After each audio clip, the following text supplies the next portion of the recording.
रामकृष्ण परमहंस के बारे में इतना तो पता ही होगा कि वो हर समय माँ माँ माँ माँ करते रहते थे। तो भगवत प्राप्ति का उपाय भी उन्होंने कुछ ऐसा ही बताया। पहले तो वो कहते हैं कि इस दुर्लभ मानव जन्म को पाकर भी जो इस जीवन में भगवान को पाने की चेष्टा भी नहीं करता, उसका जीवन तो व्यर्थ है। और तरीका क्या है भगवत प्राप्ति का?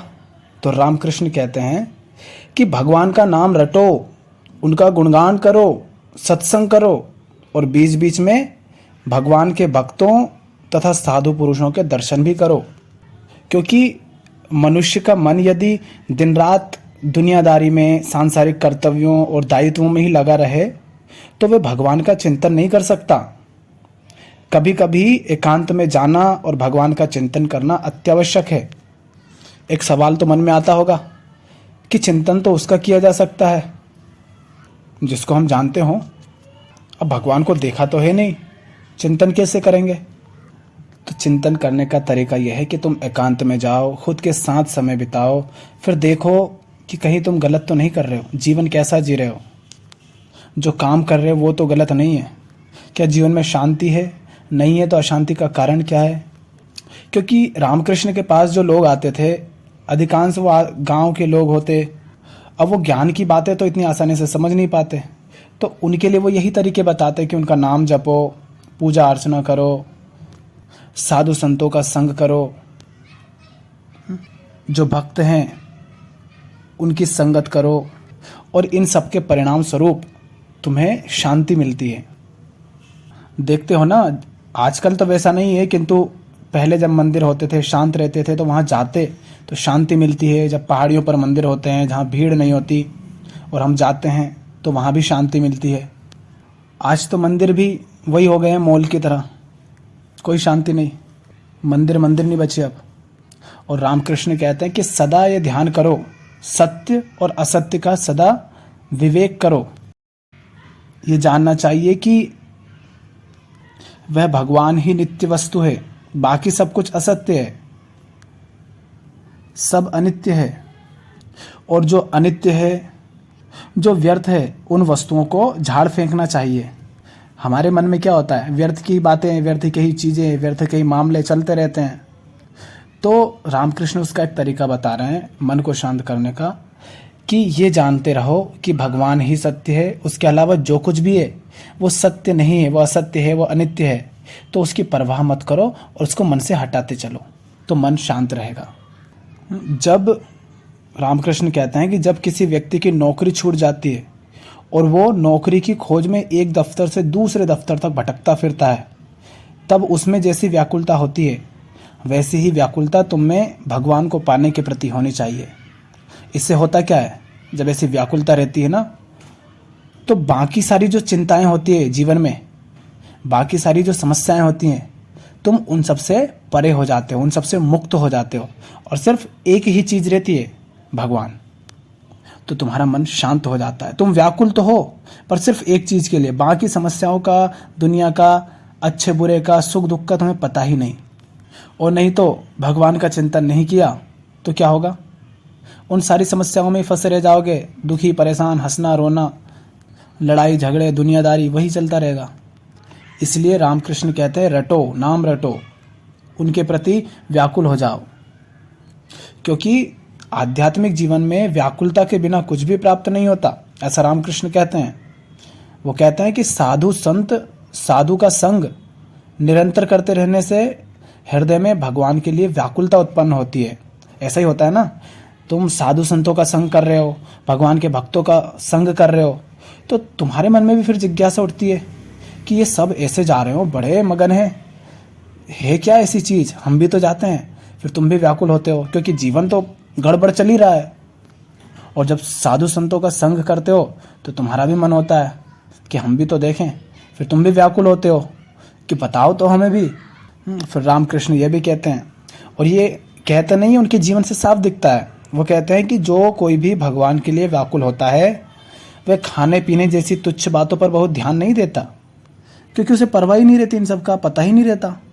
और रामकृष्ण के जीवन से हमें साफ साफ दिखता है, उन्हें अपना कुछ पता ही नहीं होता था, कब खाते हैं, कब पीते हैं, कब सोते हैं। रामकृष्ण तो यह भी कहते हैं कि आपने देखा होगा, अगर संतान नहीं होती है तो लोग आंसुओं की झड़ी लगा देते हैं, संतान नहीं है, संतान नहीं है। धन की प्राप्ति नहीं होती है इसलिए वे कितना दुख करते हैं, लोग रोते हैं, मरते हैं, कितना बुरा लगता है उनको। किंतु ऐसे लोग कितने हैं जो भगवान के दर्शन नहीं मिले इसलिए दुखी होते हो और रोते हो? ऐसे तो बहुत कम है। इसीलिए तो हर कोई भगवान को नहीं पाता, उनका भक्त नहीं हो पाता, क्योंकि सचमुच उनको चाहने वाले तो बहुत कम होते हैं। हमसे कोई कहे कि चलो बताओ तुम्हें 10 चीज़ें कौन से चाहिए, तो तुम कहोगे गाड़ी चाहिए, पैसा चाहिए, बंगला चाहिए, सुंदर पति या पत्नी चाहिए, बच्चे चाहिए, ऐसी कोई चीज़ें बताओगे, वहाँ पर भगवान का तो नाम ही नहीं आएगा। सचमुच ऐसा ही होगा अगर किसी व्यक्ति से, वो जब साधारण स्थिति में हो तब उससे ऐसा सवाल किया जाए तो कोई नहीं कहेगा कि उसको सत्य चाहिए, मुक्ति चाहिए, प्रेम चाहिए, आनंद चाहिए, निर्वाण चाहिए, मोक्ष चाहिए, भगवान चाहिए, ऐसा कोई नहीं कहेगा। तो रामकृष्ण यही कह रहे हैं कि संतान के लिए, धन के लिए, इन सब चीज़ों के लिए इंसान रोता है, मरता है। भगवान के लिए कहाँ कोई रोता मरता है? जो रोता मरता है उनके लिए उसी को मिलते हैं फिर भगवान। तो ये मत सोचो कि हमें क्यों नहीं मिला, क्योंकि तुम उस तरह से व्याकुल ही नहीं हो उनके लिए। तुम्हारे जीवन में तो और अन्य 1000 चीज़ें महत्वपूर्ण हैं, उनके बाद भगवान आते हैं। सब कहते हैं कि भगवान तो हर जगह है। तो रामकृष्ण से भी यही पूछा कि सब जब कहते हैं कि भगवान सर्वव्यापक है तो फिर वो हमें दिखते क्यों नहीं? तो रामकृष्ण क्या कहते हैं? वो कहते हैं कि जिस तालाब के ऊपर काई जमी रहती है उसे देखने पर पानी दिखाई नहीं देता।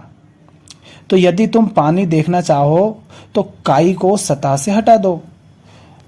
फिर वो कहते हैं कि तुम माया के पर्दों से ढकी आंखें लेकर शिकायत करते हो कि भगवान दिखाई नहीं देते।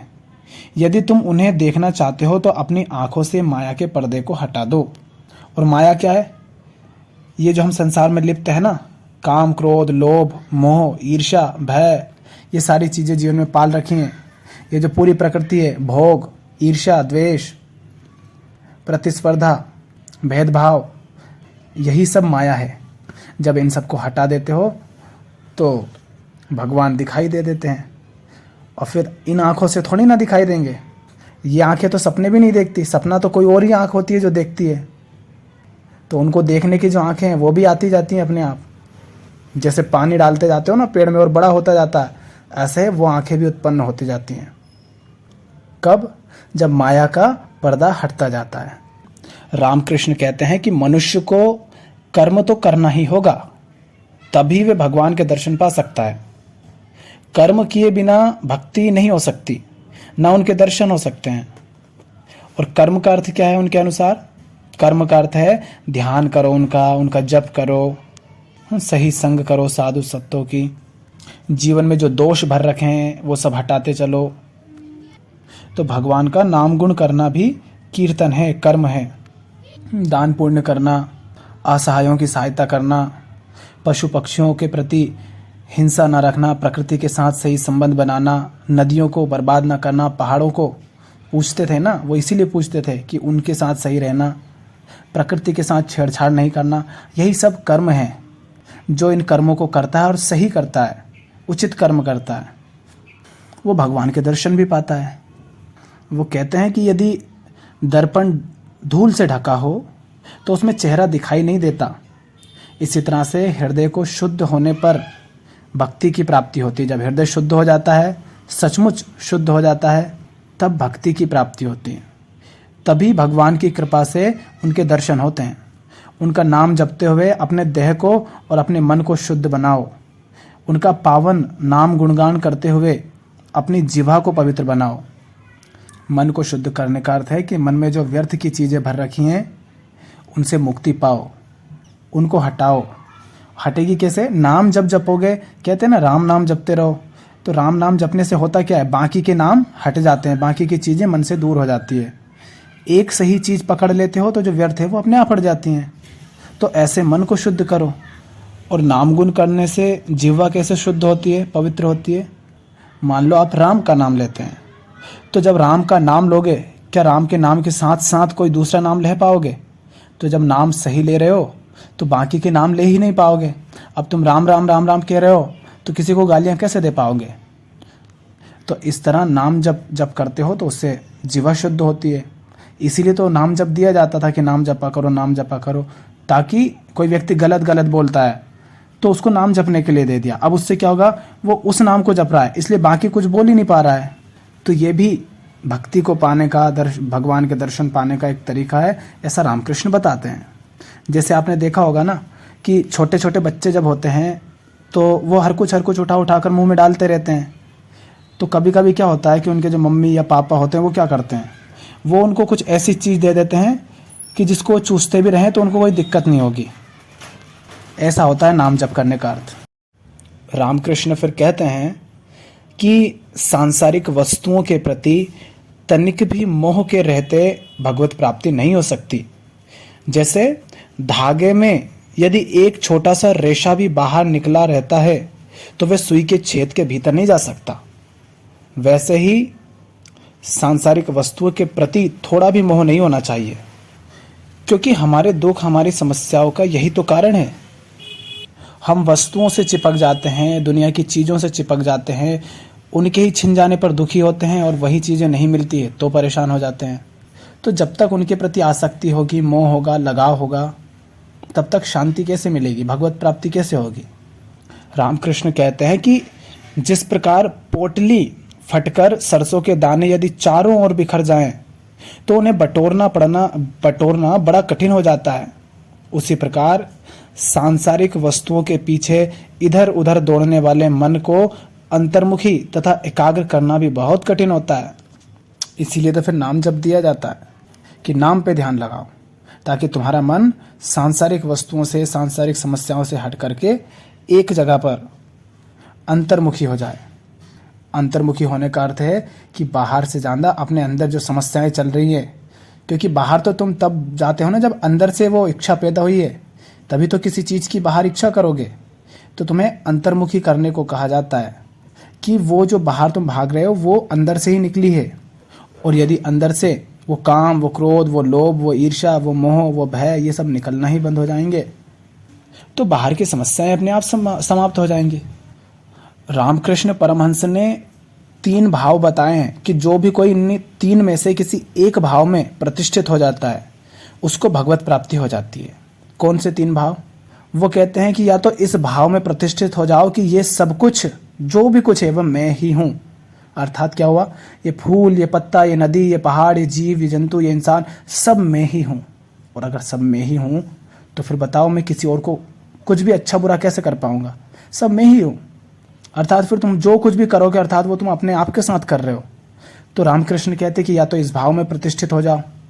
वो कहते हैं इसमें नहीं हो सको तो ये कहो ये सब कुछ तू है। तू माने भगवान, कि सब कुछ तू ही है। ये इंसान भी तू है, वो जानवर भी तू है, नदी भी तू है, पहाड़ भी तू है, ये पत्थर भी तू है, ये जो मैं हूं ये भी तू ही है, सब तू है। इस भाव में प्रतिष्ठित हो जाओ। और इसमें भी नहीं हो सको तो इस भाव में प्रतिष्ठित हो जाओ कि तू प्रभु है और मैं दास हूं। तू प्रभु है, मैं दास हूं। इन तीनों भावों में से किसी एक में भी यदि कोई व्यक्ति प्रतिष्ठित हो जाता है तो भगवत प्राप्ति कर लेता है। रामकृष्ण कहते हैं कि जिस प्रकार एक बाघ होता है ना, वो दूसरे पशुओं को खा डालता है, उसी प्रकार से भगवत प्राप्ति अनुराग रूपी बाघ, माने जो भगवत प्राप्ति का अनुराग लगाता है, भगवान को प्राप्त करने की इच्छा करता है, उनके प्रति व्याकुल रहता है, जिज्ञासा करता है, वो भी एक बाघ के समान ही हो जाता है। फिर वो काम, क्रोध, लोभ और ऐसे अन्य जो विकार होते हैं उन सबको खा जाता है। फिर सारे विकार उदित होना बंद हो जाते हैं। देखा होगा ना, जिनको हम भगवान के भक्त कहते हैं, वो भक्त कैसे होते हैं? बिल्कुल सरल, कोई काम नहीं, कोई क्रोध नहीं, ईर्ष्या नहीं, मोह नहीं, किसी वस्तु से कोई आसक्ति नहीं, ऐसे हो जाते हैं। क्यों? क्योंकि वो भगवान के दास हो गए हैं। मोह अगर है तो भगवान से है, गुस्सा भी होंगे तो भगवान से होंगे, ऐसे हो जाते हैं। तो बाकी सारी समस्याएं अपने आप खत्म हो जाती हैं। रामकृष्ण कहते हैं कि प्रार्थना उसी की सुनी जाती है जो मन से और मुख से दोनों से एक होता है। जो मुंह से तो कुछ कहता है कि हे प्रभु ये सब तेरा है, पर मन ही मन सोचता है कि ये सब कुछ तो मेरा है, उसकी प्रार्थना का कोई फल नहीं होता। उसकी प्रार्थना कौन सुनेगा? ये ऐसी ही बात है कि मुंह में राम बगल में छुरी। तो ऐसों को कैसे भगवत प्राप्ति हो? लेकिन अधिकतर लोग तो ऐसे ही कहते हैं। गणेश जी की जब आरती करते हैं तो कहते हैं तेरा तुझको अर्पण क्या लागे मेरा, और थोड़ी देर में लड़ते मरते हैं, ये मेरा वो मेरा, ये तेरा वो मेरा। तो वो कहते हैं कि तुम्हारे भावों में किसी प्रकार का छल कपट नहीं होना चाहिए। दिल के सच्चे बनो, निष्कपट बनो, मन से और मुख से एक बनो, तुम अवश्य ही सफल हो जाओगे। सच्चे और सरल हृदय से प्रार्थना करोगे तो वे तुम्हारी प्रार्थना अवश्य सुनेंगे। रामकृष्ण कहते हैं कि अगर राजा के पास पहुंचना हो तो द्वारपाल से, प्रहरी, इन सब से होकर के, कर्मचारियों से होकर के, इनको संतुष्ट करके ही आगे बढ़ना पड़ता है। उसी प्रकार राजाधिराज ईश्वर के पास यदि पहुंचना है, उनकी कृपा अगर प्राप्त करनी है, तो उसके लिए साधन क्या है? उसके लिए साधन है भजन, कीर्तन, भक्त सेवा, साधु संतों का संग, सही संगत करना। इन सब से होकर गुजरना पड़ता है। रामकृष्ण कहते हैं, क्या हृदय की तीव्र व्याकुलता के साथ तुम उनके लिए रो सकते हो? क्योंकि लोग स्त्री के लिए, पुत्र के लिए, धन के लिए कितना रोते हैं, परंतु भगवान के लिए कौन रोता है? ये तुमने देखा होगा कि जब तक बच्चा खिलौने लेकर खेलने में मगन रहता है, तब तक उसकी माँ रसोई में पकाने का तथा गृहस्थी के अन्य सारे काम करने में लगी रहती है। किंतु जब बच्चा खेलने से उब जाता है और खिलौने फेंककर अपनी माँ के लिए रोने लगता है, तब माँ अपना जो भी काम कर रही है, भात की हांडी, चूल्हे, सब पर उनको उतार करके या छोड़ करके जल्दी से दौड़ती हुई बच्चे को गोद में उठा लेती है। इससे रामकृष्ण का कहने का तात्पर्य यह है कि जब तक तुम भगवान के प्रति उस तरह से व्याकुल नहीं होगे, जब तक तुम अपने ही काम धाम में लगे हुए हो बच्चे की तरह, तब तक माँ अपना काम करती रहेगी, जगदम्बा। जब तुम सबको छोड़ करके उन्हीं के लिए व्याकुल हो जाओगे, तो वो भी अपना काम छोड़ करके तुम्हारे लिए आ जाएगी। तो रामकृष्ण इस तरह कई तरह के बातें, उपाय बताते हैं जिससे भगवत प्राप्ति हो सकती है।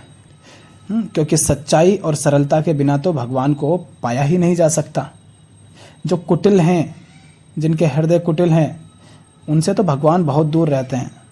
छल, कपट, हिंसा, ईर्ष्या, द्वेष, लोभ, इन सब से जो भरा होता है, उससे भगवान दूर रहते हैं। भगवान कहते हैं कि तुम इनके साथ खेलो, तुम्हें हमारी ज़रूरत तो है नहीं, हमारी जब ज़रूरत हो तो इनको फेंक देना। तो ऐसा कहते हैं रामकृष्ण तो भगवत प्राप्ति के लिए। अब देख लो, तुम्हें भगवत प्राप्ति करनी हो तो उपाय बता दिए उन्होंने, आगे तुम्हारी मर्जी।